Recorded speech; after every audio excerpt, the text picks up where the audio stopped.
Bonjour, bienvenue dans cette nouvelle vidéo où nous allons poursuivre notre découverte de TeX. Alors après avoir vu les codes de catégorie et la lecture du code par TeX, eh bien nous allons maintenant nous intéresser aux macro-instructions. Alors les macro-instructions sont absolument omniprésentes autant dans la programmation en TeX que dans la programmation LaTeX. Elles se rencontrent partout, mais ici on en a 4 à l'écran: Document Class, UsePackage, Begin et End. Tout ça, ce sont des macro-instructions qui elles font partie du noyau LaTeX.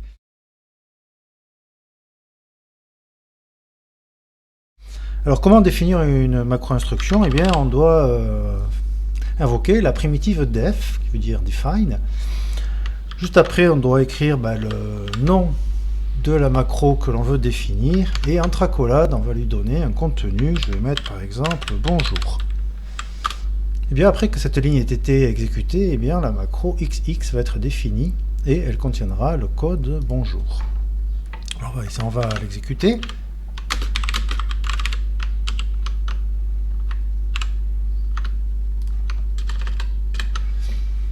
Alors j'ai pas d'espace entre bonjour et le monde parce que l'espace qui est ici dans le code source suit une séquence de contrôle, et après une séquence de contrôle les espaces sont ignorés. Bon, alors pour que l'espace soit pris en compte, on pourrait par exemple mettre un groupe vide comme ça.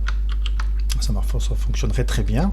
On peut même mettre l'espace dans le groupe comme ceci, ou on peut même faire exécuter la primitive de TeX qui est un caractère de contrôle, qui est le caractère de contrôle espace. Bon, tout ça fonctionne très bien. Alors qu'est-ce qui se passe en réalité quand TeX exécute entre guillemets cette macro xx? Eh bien il n'y a rien d'autre, c'est pas une exécution vraiment, c'est un remplacement. En fait TeX remplace la macro xx par ce contenu là qui est entre accolades, qui est bonjour. D'ailleurs comme c'est une histoire de remplacement finalement, eh bien, ce qui est entre accolades, ça s'appelle justement le texte de remplacement de la macro xx. TeX en fait ne fait rien que remplacer. Il n'y a que les primitives qui, au sens propre, sont exécutées. Alors comme toutes les assignations avec TeX, eh bien, la primitive def dépend bien sûr du fait qu'on l'exécute dans un groupe ou non. Alors si j'ai ouvert un groupe avec deux accolades, eh bien, si je redéfinis la macro xx, et bien dans le groupe, eh bien, elle affichera au revoir, et puis en sortant du groupe, eh bien, sa définition préalable, c'est-à-dire antérieure, sera restaurée. Et ici, voilà, alors ici c'est l'exécution dans le groupe, et ici c'est la macro xx qui a été restaurée à son état antérieur. Voilà, c'est comme dans tout langage, eh bien TeX est sensible au groupe, et les assignations qui sont dans le groupe sont détruites à sa sortie. Alors pour le texte de remplacement, on a deux primitives de TeX qui sont show et meaning. Alors après chacune, on attend soit une primitive, soit le plus souvent une séquence de contrôle. Alors si je fais show xx, je vais le commenter pour l'instant. Si j'exécute ceci, eh bien ça met dans le fichier log qui est ici en bas le contenu, la signification en fait de la macro xx. Alors il nous met bien xx est une macro, et voilà, on a ici le texte de remplacement de la macro xx. Attention, le point ne fait pas partie du texte de remplacement, il est rajouté par TeX pour marquer la fin du texte de remplacement. Si au lieu de le mettre dans le fichier log, je voulais l'afficher, eh bien j'exécuterai meaning. Alors tout seul ça va pas le faire. Voilà.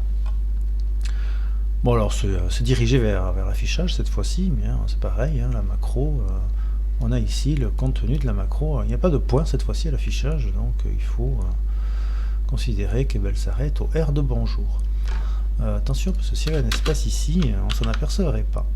Voilà. Donc alors qu'avec show on s'en apercevrait puisqu'il rajoute un point. Alors la primitive def est assez piégeuse parce que quand on redéfinit une macro qui est déjà existante,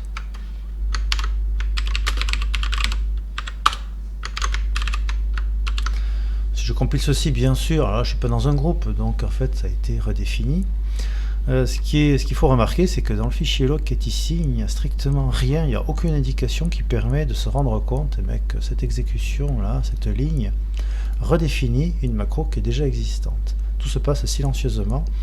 Et donc avec Tech, c'est assez facile d'écraser des macros qui sont déjà définis en leur donnant involontairement ou volontairement une nouvelle définition plus tard. L'embêtant, c'est que ici, quand j'exécute ceci, c'est que j'ai plus aucun moyen de revenir à la définition antérieure ici.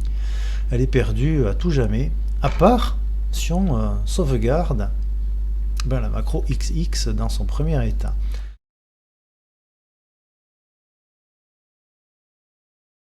Alors pour sauvegarder une macro, c'est la primitive let. Je vais définir, c'est une sorte de définition encore une fois, la macro XX saved, je vais dire qu'elle est égale à la macro XX.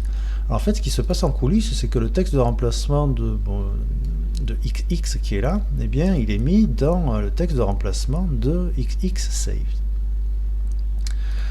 Voilà, donc là je redéfinis ma macro XX, donc là ça affiche au revoir. Et puis si je veux revenir maintenant à l'état antérieur, je le peux. Je peux faire la manœuvre inverse, je peux dire que désormais la macro XX est égale à la macro XX saved. Et maintenant si je réexécute la macro XX, ça va revenir à l'état antérieur. Voilà, on le voit ici. Alors ici, au revoir, c'est cette ligne-là qui le provoque. C'est la macro XX qui a été redéfinie. Et là, je la remets dans son état initial, on va dire. Et ici, quand je l'exécute, ça me redonne bonjour, c'est-à-dire sa première définition. Voilà, il faut penser toujours, en fait, c'est quand on redéfinit une macro, alors, soit on le fait en connaissance de cause, c'est-à-dire qu'on considère que la définition précédente, on n'en a plus du tout besoin et on la redéfinit, mais tout va bien.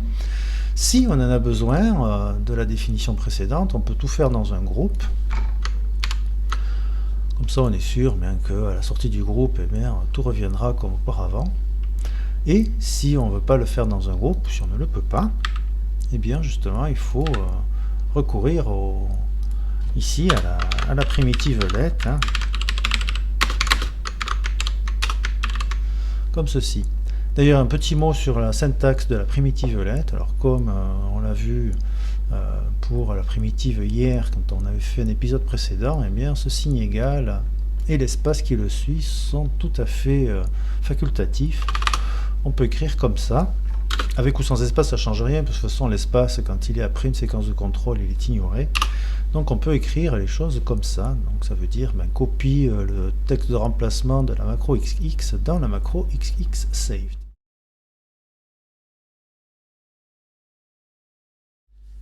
Quelques mots maintenant sur le texte de remplacement d'une macro.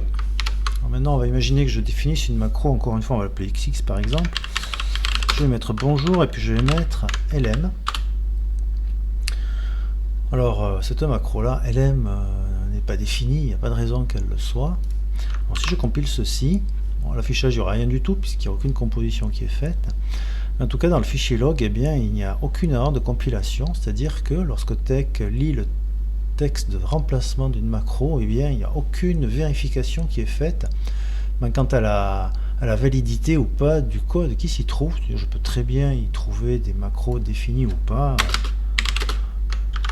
On peut taper n'importe quoi comme ça, ça va compiler normalement. En fait, c'est juste une mise en mémoire qui est faite, ce n'est pas une évaluation du code qui est entre les accolades. Alors évidemment, après, si je exécute entre guillemets toujours la macro XX, alors elle va être remplacée par ceci. Bon, le mot bonjour va s'exécuter normalement, et puis quand Tech va rencontrer la macro non définie, c'est à cette ligne-là qu'il va nous mettre qu'il y a une erreur de compilation. Il va nous mettre bien sûr caractère de contrôle, séquence de contrôle, indéfinie ici. Alors je vais définir la macro lm, je vais la définir comme le monde. Là, il n'y a pas d'erreur de compilation. Je vais voir le résultat. Voilà, donc on obtient bien bonjour le monde, mais il y a la première chose qui saute aux yeux, c'est qu'ici, entre bonjour et le, j'ai deux espaces. Pourquoi j'ai deux espaces? Parce que j'en ai un qui est ici avant la macro lm, et puis j'en ai un qui est ici en début de macro LM. Alors, ça semble contradictoire avec ce qu'on avait dit, c'est que deux espaces consécutifs sont ignorés, enfin sont compris comme un seul caractère, qui est l'espace. Pourquoi ces deux espaces sont-ils bien lus ensemble? Eh bien, c'est parce qu'ils ne sont pas consécutifs dans le code source. Deux espaces sont compris comme un seul espace, ils sont consécutifs dans le code source. Ici, ils ne sont pas consécutifs, il y en a un qui est là, et l'autre qui est à la ligne d'après, c'est-à-dire beaucoup plus de caractères plus loin, donc ils sont bien compris chacun d'entre eux comme un espace. C'est pour ça qu'on obtient ici à la composition deux espaces. Je vais en enlever un pour que ce soit plus joli. Voilà, rien ne m'empêche évidemment plus tard de redéfinir la macro le monde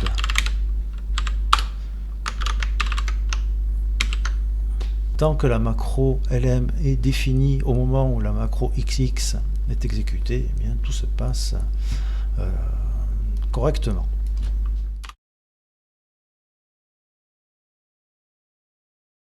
Qu'est-ce qui est mis en mémoire lorsque tech lit ce texte de remplacement? Alors on pourrait croire que ce sont les caractères comme ça, BOG, etc., espace et anti-slash LM.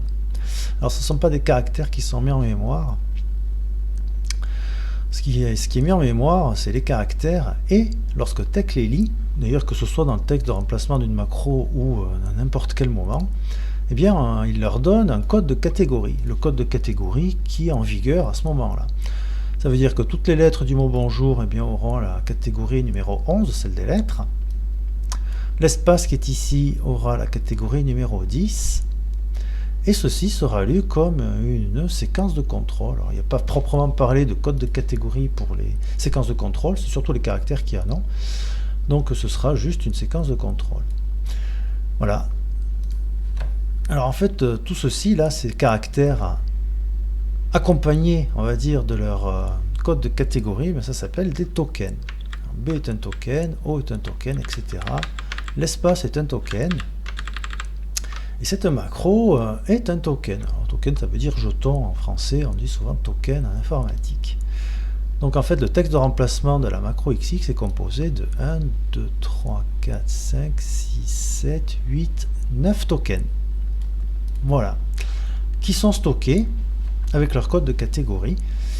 Et après, une fois que c'est stocké, eh bien, on ne peut plus modifier a posteriori les codes de catégorie des tokens qui ont été mis en mémoire. C'est du code qui est gelé. Moi, j'appelle souvent ça du code froid parce que on ne peut plus rien modifier dedans. Je vais ouvrir un groupe. Je vais demander à ce que l'espace ait comme code de catégorie 12. Alors 32, c'est le code de caractère de l'espace. On le connaît par cœur celui-là parce qu'on y fait souvent appel. Eh bien, si dans ce groupe je compose bonjour le monde,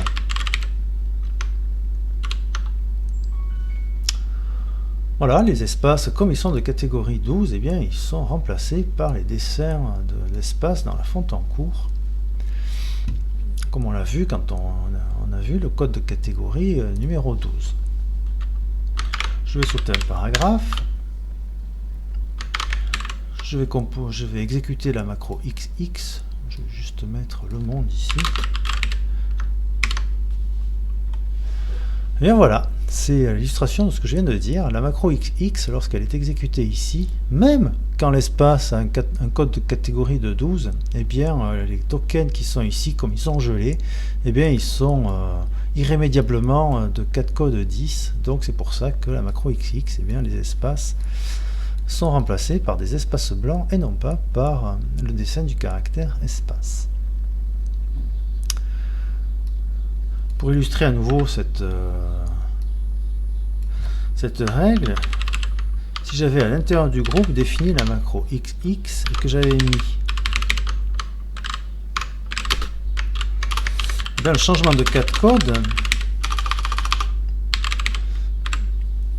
ici, dans le texte de remplacement de la macro XX. Qu'est-ce que je vais obtenir lorsque je vais exécuter la macro XX? Elle va être remplacée par ceci. Est-ce que les espaces qui sont là vont être remplacés par des espaces de catégorie 12 ou des espaces de catégorie 10?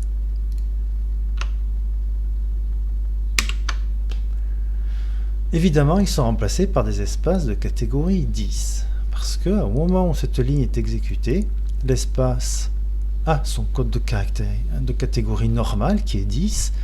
Donc ce code froid là, eh bien, il est sauvegardé en mémoire avec un espace de catégorie 10. C'est pour ça que les espaces qui sont là sont composés comme des espaces blancs. C'est trop tard ici pour changer de code de catégorie et le mettre à 12.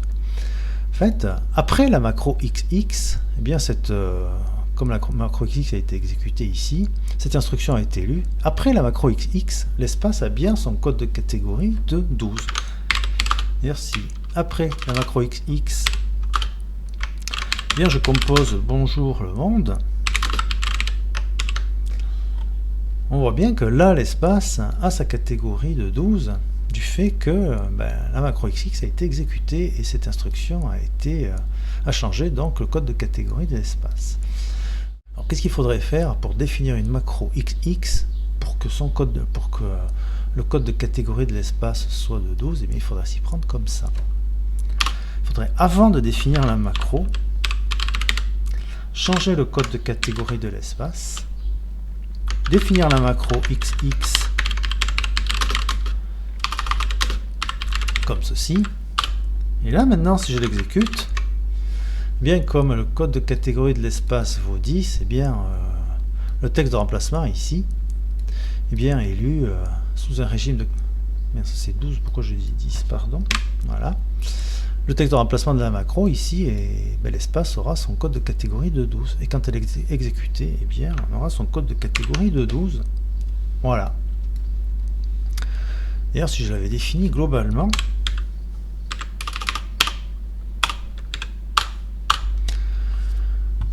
voilà, et bien, si je l'exécute en dehors du groupe ici, où l'espace a repris sa catégorie initiale qui est 10, eh bien, comme le code est gelé ici, de toute façon, les espaces qui sont ici ont leur code de catégorie de 12, eh bien, je vais à nouveau obtenir des espaces de 4 codes 12. Alors que si à l'extérieur du groupe, je compose bonjour le monde, eh bien là, j'ai l'espace de catégorie 10. Voilà, nous avons fait le tour des définitions de macro-instructions. Merci d'avoir regardé cette vidéo et je vous dis à une prochaine fois peut-être.